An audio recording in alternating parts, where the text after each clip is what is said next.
Alors, ça passe pas encore.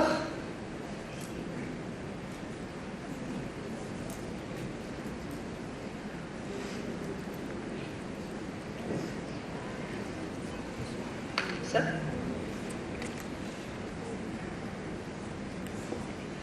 Non.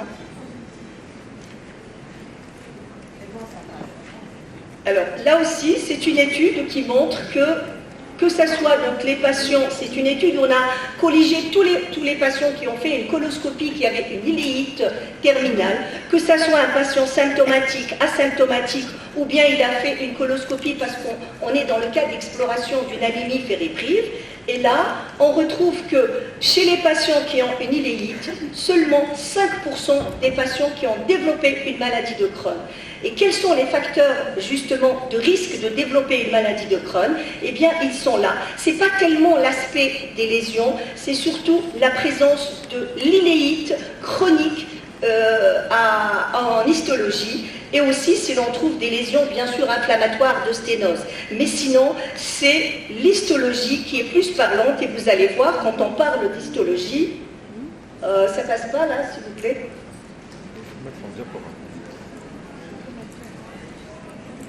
Pourquoi ça passe pas comme ça, systématique? Donc quand on parle d'histologie dans ce travail, ils ont répertorié tous les patients qui avaient bénéficié de biopsie sur une coloscopie qui était normale. Et là, regardez l'élément très important, c'est quand au niveau de l'histologie, et quand elle est bien faite, quand on nous dit iléite inflammatoire sévère, ou bien quand il y a des granulomes, sur un suivi de 55 mois, on a vérifié justement, sur un suivi de 5 ans et demi, il y a eu développement de maladie de Crohn chez les patients qui avaient des granulomes. Là, on peut le deviner, il est tellement rare de trouver des granulomes en histologie, donc quand on en trouve, même si l'endoscopie, il y a des lésions mineures, on se dit bientôt il fera sa maladie de Crohn, et aussi quand il y a des lésions sévères. Alors que quand il y a des lésions, une iléite aiguë légère, il n'y a pas d'évolution vers la maladie de Crohn.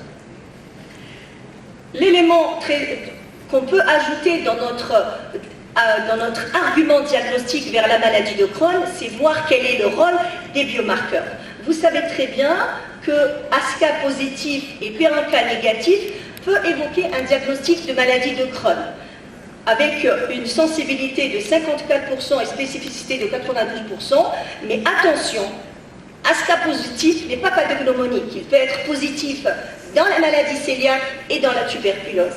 Et c'est la raison pour laquelle le message fort, c'est que ces tests génétiques et la sérologie ASCA et ANCA, il faut savoir qu'elles ne sont pas recommandées pour le diagnostic de routine de maladie de Crohn ou de rectocolite hémorragique. On ne va pas penser à une Mickey et demander la sérologie avant de faire toutes les étapes et notamment l'endoscopie. Ça, c'est quand on a envie d'avoir un raisonnement global. C'est comme si on avait un puzzle et il nous manquait un petit quelque chose pour avoir plus d'arguments vers le diagnostic de maladie de Crohn, on peut l'utiliser. Donc, à utiliser dans des situations particulières. Quel est l'apport de la calprotectine fécale dans le diagnostic de la Mickey?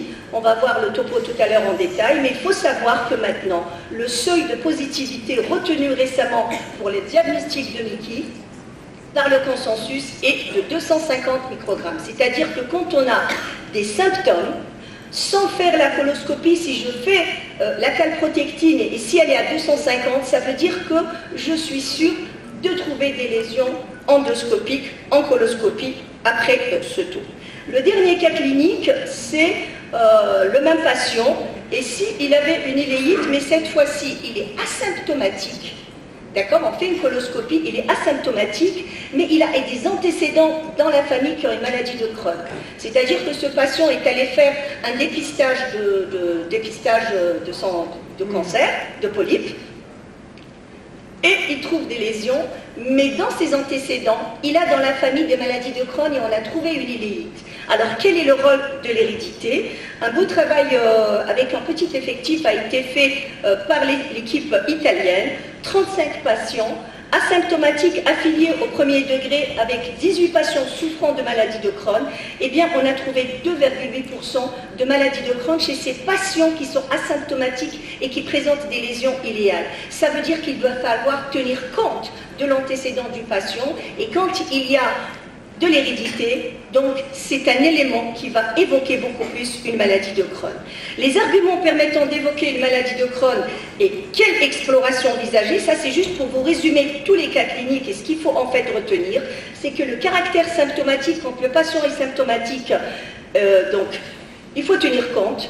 Quand les lésions sont diffuses et creusantes, c'est suggestif de la maladie de Crohn et probablement proposer un traitement, que le caractère transmural en radiologie est aussi un élément important, que l'histologie, quand on a une iléite chronique sévère, est aussi un élément important à prendre en compte, le rôle des ASCA et la calprotectine, on en a parlé, et aussi l'intérêt du rôle de l'hérédité. Très rapidement, on va parler de l'approche, il y a juste 2 ou 3 diapos, ne vous inquiétez pas.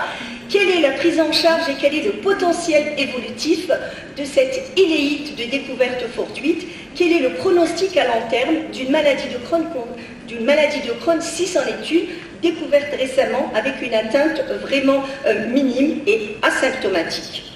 Eh bien, quand on voit les études en population, regardez cette première ligne-là, vous avez une poussée et après on n'a plus rien.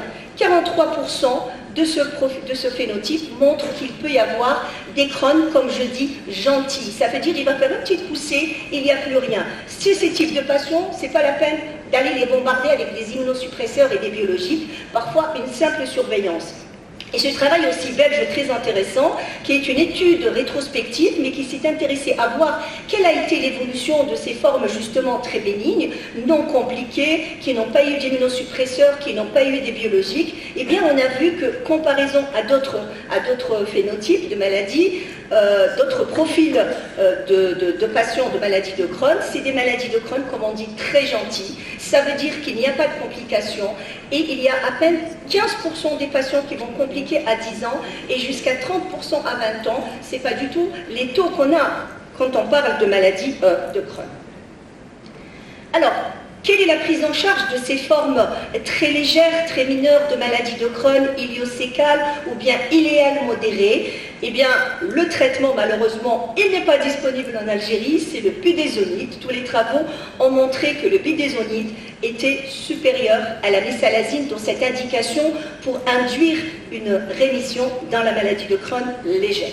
Et ensuite, quand on a atteint la rémission, de la discussion entre ce type de patients, les laissés au 5-ASA, c'est une discussion, et quand on voit les consensus et les dernières recommandations, c'est moitié-moitié.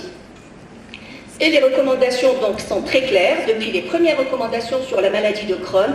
En cas de poussée minime d'une maladie de Crohn iliocécale, le budesonide, 9 mg, est le traitement de première intention. En conclusion, on dira que les causes infectieuses, en particulier les yersignoses, sont responsables de la plupart des iléites aiguës. Et vous l'avez très bien vu, ça marche très bien avec une kilonone pendant 10 jours et le problème est réglé. En cas de découverte fortuite d'une iléite isolée, on a parlé des signes, des facteurs prédictifs qui peuvent nous amener à évoquer une maladie de Crohn.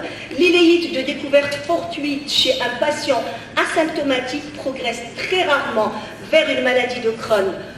Aucun suivi n'est proposé, ça aussi c'est un message fort, c'est-à-dire que si vous trouvez des lésions et que le patient est complètement asymptomatique, rassurez-vous et rassurez votre patient, il n'y a pas de problème par rapport à cette situation.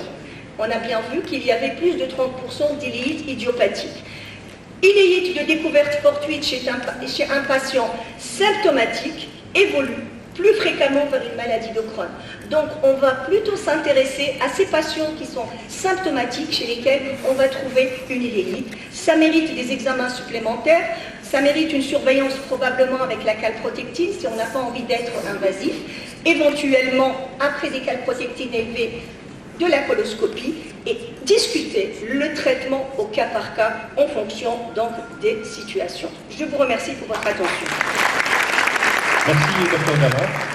Donc pas de questions, pas des questions de la session. Oui, tout à l'heure. Parfait. Merci. Merci. Donc on appelle